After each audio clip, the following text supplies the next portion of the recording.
শঙ্কর রায়চৌধুরী, যার মন কোনোদিন গ্রামের ছাপোষা জীবন বা পুঁথিগত বিদ্যার বাঁধনে থাকতে চায়নি, সে কেবলই স্বপ্ন দেখত দুর্গম আফ্রিকা এবং রুদ্ধশ্বাস অ্যাডভেঞ্চারের। অবশেষে ২০ বছর বয়সে সে ব্রিটিশ ইস্ট আফ্রিকান রেলওয়ের কেরানির চাকরি নিয়ে আফ্রিকায় পাড়ি জমায়। প্রথম দিকে তার কাজ ছিল কিসুমু উগান্ডা লাইনের একটি ছোট স্টেশনে স্টেশন মাস্টারের। চারপাশের ভয়াল প্রকৃতি, সিংহের আনাগোনা এবং মানুষের অনুপস্থিতি, এই সবের মধ্যেও শঙ্কর তার অ্যাডভেঞ্চারের স্বপ্ন জিয়ে রাখে। এই একাকী জীবনেই তার সাথে পরিচয় হয় প্রখ্যাত পর্তুগিজ স্বর্ণ ও হীরক সন্ধানী ডিয়েগো আলভারেজের। আলভারেজ ছিলেন দীর্ঘ, শক্তপোক্ত এবং চোখে ছিল পৃথিবীর সব রহস্য জানার স্পর্ধা।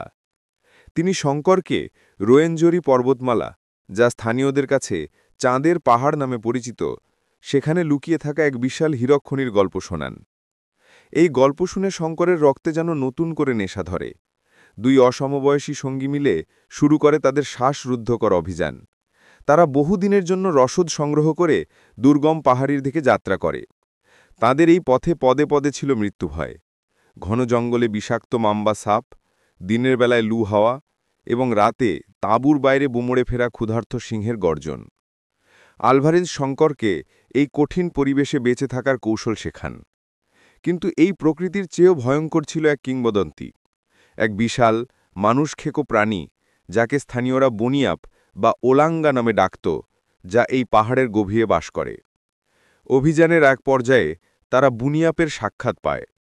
প্রাণীটি ছিল বিশাল ও ভয়ঙ্কর। দুর্ভাগ্যবশত বুনিয়াপের হামলায় আলভারেজ গুরুতর আহত হন এবং শেষ নিঃশ্বাস ত্যাগ করেন। বন্ধুর মৃত্যুতে শঙ্কর একা হয়ে গেলেও আলভারেজের রেখে যাওয়া মানচিত্র ও স্বপ্ন পূরণের দায়িত্ব কাঁধে তুলে নেয়। চরম মানসিক ও শারীরিক ধকলের মধ্যে সে আলভারেজের নির্দেশিত গুহার কাছাকাছি পৌঁছায় এবং আবিষ্কার করে যে সেটি সত্যিই ছিল হাজার হাজার হীরকখণ্ডে পরিপূর্ণ এক পরিত্যক্ত খনি। গুহার অভ্যন্তরে শঙ্কর আবারও সেই বুনিয়াপের মুখোমুখি হয়। নিজের প্রাণ বাঁচাতে সে শেষবারের মতো লড়াই করে এবং কৌশলে গুহা থেকে পালাতে সক্ষম হয়। সে সঙ্গে নেয় কেবল একটি বিশাল অসামান্য উজ্জ্বল হীরকখণ্ড এবং আলভারেজের ডায়েরি। গভীর জঙ্গলে কয়েকদিন নিরুদ্দেশ থাকার পর যখন আশা প্রায় শেষ, তখন এক জার্মান অভিযাত্রী দলের মাধ্যমে শঙ্কর সভ্য সমাজে ফিরে আসে। তার সেই হীরকখণ্ডটি বিক্রি করে সে প্রভূত বিত্তের অধিকারী হয়। কিন্তু তার অ্যাডভেঞ্চারের ক্ষুধা মেটেনি। শঙ্কর স্থির করে যে সে আবার চাঁদের পাহাড়ে ফিরে যাবে এবং আলভারেজের আবিষ্কারকে জগতের সামনে নিয়ে আসবে।